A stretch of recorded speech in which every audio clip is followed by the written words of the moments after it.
Video ini adalah tentang Patrick Kluivert, pelatih timnas Indonesia. Bagi saya, beliau harus ke tanah Papua. Ya, momentum adalah salah satu kunci dalam perjalanan menuju kesuksesan, ya, bagi individu maupun kelompok. Bagi saya, kehadiran Patrick Kluivert ini adalah momentum yang tepat untuk mengangkat atau menduniakan atau istilahnya apa? Lewat adanya Patrick Kluivert ini diharapkan banyak pemain talenta muda pesepak bola dari tanah Papua itu keluar bermain di berbagai negara melalui jaringan Patrick Kluivert ini, ya. Dalam konteks sepak bola Indonesia, kita tahu bahwa kehadiran Patrick Kluivert, beliau ini adalah legenda, bukan orang yang tidak tahu main bola, bukan hanya langsung jadi pelatih, tetapi dia adalah pemain legenda sekaligus pelatih, ya. Legenda sepak bola Belanda tentunya, semua tahu. Berbagai media, banyak YouTuber, banyak konten kreator membahas tentang beliau punya kiprah, ya, sempat di beberapa tim hebat di luar negeri, katakanlah Ajax Amsterdam ataupun AC Milan atau AC Milan, Barcelona, dan ya tentu berjaya atau hebat dengan Belanda. Oke, itu adalah beliau punya kehebatan, ya. Nah, saya tidak bahas itu. Saya fokus pada melihat kehadiran Patrick Kluivert ini sebagai momentum yang tepat untuk pemain-pemain Indonesia itu bermain di seluruh dunia. Adanya Erick Thohir, kita tahu Pak Erick Thohir ini kan pengalaman beliau di sepak bola itu hebat lah. Salah satu orang Indonesia yang hebat, memiliki klub-klub besar, memiliki tim di luar negeri dengan kemampuan jaringan yang ada. Kemudian Patrick Kluivert sebagai legenda bola, beliau hadir, dan juga adanya pemain keturunan Indonesia yang dinaturalisasi, kemudian mereka main di tim nasional Indonesia. Ini adalah momen yang tepat. Kenapa momen ini tepat? Karena ingat, Patrick Kluivert itu hanya dikontrak hanya sampai dengan 2027. Itu pun akan bertahan lama kalau beliau punya performa baik atau beliau bisa mengantarkan Indonesia lolos ke Piala Dunia. Kalau tidak, beliau bisa dipecat. Ya, kemudian posisi Erick Thohir sebagai ketua PSSI itu singkat juga, ya. Nah, ini adalah kunci, ya. Kemudian pemain-pemain bola yang sekarang ada, yang sekarang naturalisasi ini kan usia mereka juga ya terbatas. Mungkin mereka akan bertahan 10-15 tahun lagi. Setelah itu kan sudah tua, digantikan oleh generasi yang berikutnya. Artinya, sekarang ini adalah momen yang paling tepat dimanfaatkan oleh pemerintah Indonesia, seluruh pecinta sepak bola, seluruh masyarakat Indonesia untuk mendukung Patrick Kluivert, dan juga pemerintah memanfaatkan momen ini untuk menduniakan pemain-pemain Indonesia, ya. Pemain-pemain Indonesia main di Liga Eropa, Liga-Liga Eropa yang hebat, misalnya Premier League ataupun La Liga, Serie A Italia ataupun Bundesliga, dan beberapa liga-liga hebat di dunia, ya. Kenapa alasan ini penting? Karena kita perhatikan tim-tim pemain-pemain bola dari negara masing-masing itu rata-rata pemainnya paling banyak main di Eropa, ya. Misalnya kita lihat Maroko, Hakimi dengan tim paling banyak sekali, sekitar 15 atau 16 pemain itu mereka main di liga-liga hebat di Eropa. Jepang, beberapa pemain hebat itu mereka main di Liga Eropa. Beberapa misalnya negara-negara yang hebat yang biasanya main di liga Piala Asia, kayak Irak, ya. Negara-negara ini pemain-pemain mereka rata-rata itu main di liga-liga hebat di dunia. Mereka tidak hanya bermain di dalam negara mereka. Katakanlah di Indonesia cuma Liga 1. Tidak. Ini adalah momen yang tepat untuk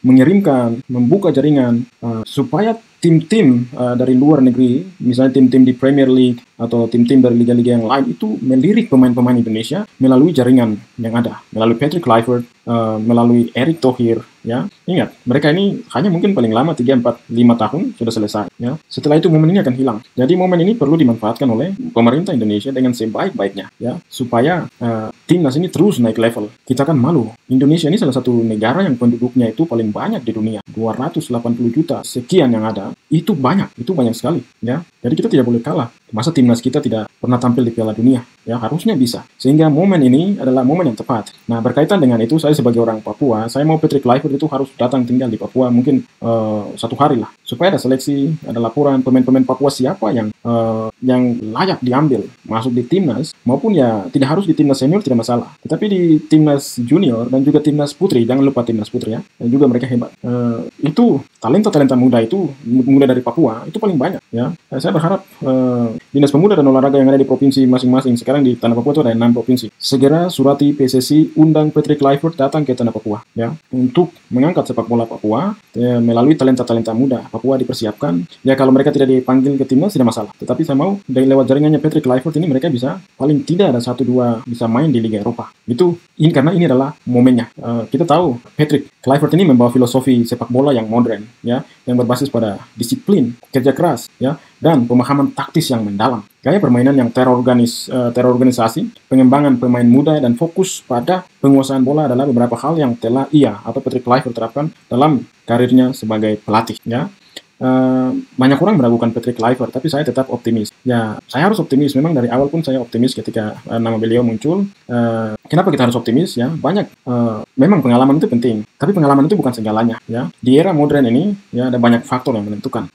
Kemudian kita juga sudah melihat, misalnya ketika Zidane melatih Real Madrid, itu dia minim pengalaman sebagai pelatih, ya. Tetapi dia hebat, dia pemain hebat, ya. Posisinya mirip dengan Patrick Kluivert hari ini, ya. Tapi Patrick Kluivert dia ada beberapa pengalaman melatih, ya. Lalu misalnya dulu Frank Rijkaard waktu melatih Barcelona, ya, itu juga orang dari situ, ya. Saya pikir termasuk siapa pemain hebat yang kemudian walaupun mereka minim pengalaman, tetapi bisa membuktikan, ya. Salah satu yang di Xavi Alonso, ya. Xavi Alonso itu selalu pada punya tim, tapi ceritanya hampir mirip dengan Patrick Kluivert, ya. Pemain hebat, pemain legenda, banyak orang meragukan dari sisi pengalaman dalam hal kepelatihannya, tetapi kemudian mereka membuktikan bahwa mereka hebat. Jadi secara pribadi, pertama saya undang, saya lagi emang saya siapa? Saya mohon siapapun yang Anda nonton ini, kalau ada orang yang olahraga di tanah Papua, segera kirim surat ke PSSI, undang Patrick Kluivert datang ke tanah Papua, khususnya di kota Jayapura, ya, di kota Jayapura, untuk melihat talenta-talenta muda yang ada di tanah Papua. Yang memang kita tahu, dulu Persipura hebat, sekarang Persipura masih hebat, tapi dia main di Liga 2. Kita punya PSBS Biak yang baru naik ke Liga 1, ya. Bukan berarti pemain-pemain dari Papua sudah padam karena Persipura jatuh ke level Liga 2. Tidak, pemain-pemain hebat dari Papua banyak sekali, ya. Patrick Kluivert, tolong kau datang ke Papua, ya. Patrick Kluivert, I invite you personally. I'm glad if you spare your time to come or to visit Papua, especially Jayapura City, the capital city of Papua province. And I hope that you can come and see in Papua a lot of football talents, a lot of Papuans here. They love to play soccer. And then I think this is a moment. At least you can recommend or you can choose one Papuans to play in Europe or in your country. Saya pikir itu dulu, momen itu akan lewat, dan ini adalah momen penting. Patrick Kluivert, I invite you to come to Jayapura City.